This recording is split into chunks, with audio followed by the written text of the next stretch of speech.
tho to antiquity the praise we yield of pleasing arts, and fables earliest field own to be fruitful Greece, yet not so clean those years were reaped, but still there's some to glean, and from the lands of vast invention come daily new authors, with discoveries home.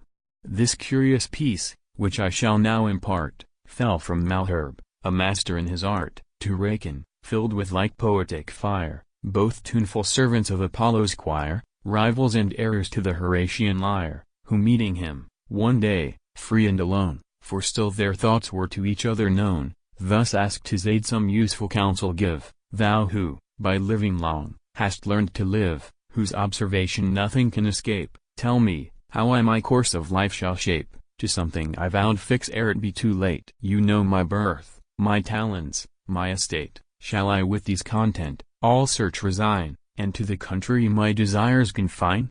Or in the court, or camp, advancement gain?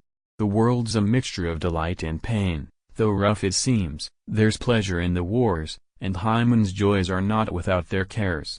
I need not ask, to what my genius tends, but vowed content the world, the court, my friends.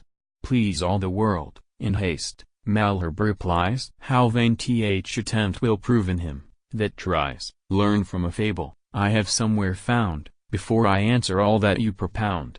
A miller and his son, the father old, the boy about some 15 years had told, designed their ass to sell, and for the fair, some distance off, accordingly prepare.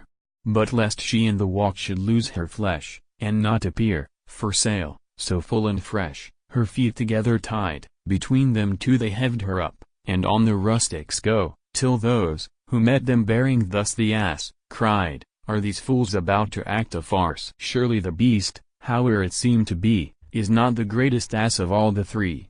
The miller in their mirth his folly finds, and down he sets her, and again unbinds, and though her grumbling showed, she licked much more the lazy way she travelled in before, he minds her not, but up the boy he sets upon her back, and on the crupper gets.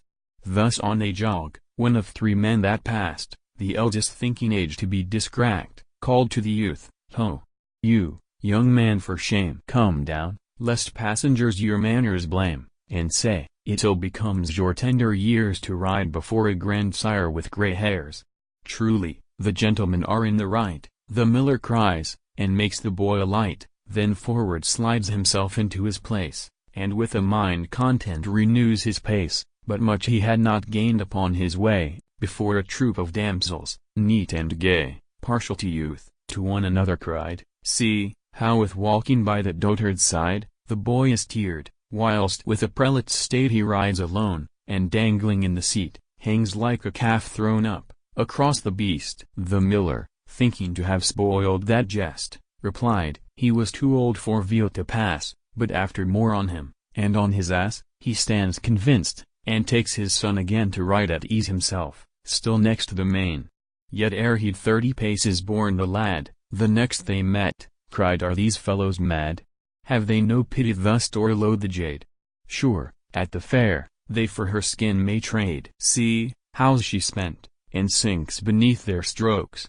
The miller, whom this most of all provokes, swears by his cap, he shows his want of brains, who thus to please the world, bestows his pains. Howe'er we'll try, if this weight may be done, and off he comes, and fetches down his son. Behind they walk, and now the creature drive, but could no better in their purpose thrive, nor escape a fellow's censure, whom they meet, that cries, to spare the ass they break their feet, and whilst unladen at her ease she goes, trudge in the dirt, and batter out their shoes, as if to burthen her they were afraid, and men for beasts, not beasts for men were made. The proverb right, the cart before the horse. The miller, finding things grow worse and worse, cries out, I am an ass, it is agreed, and so are all, who vowed in this succeed.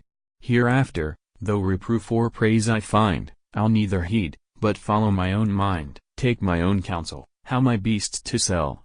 This he resolved, and did it, and did well.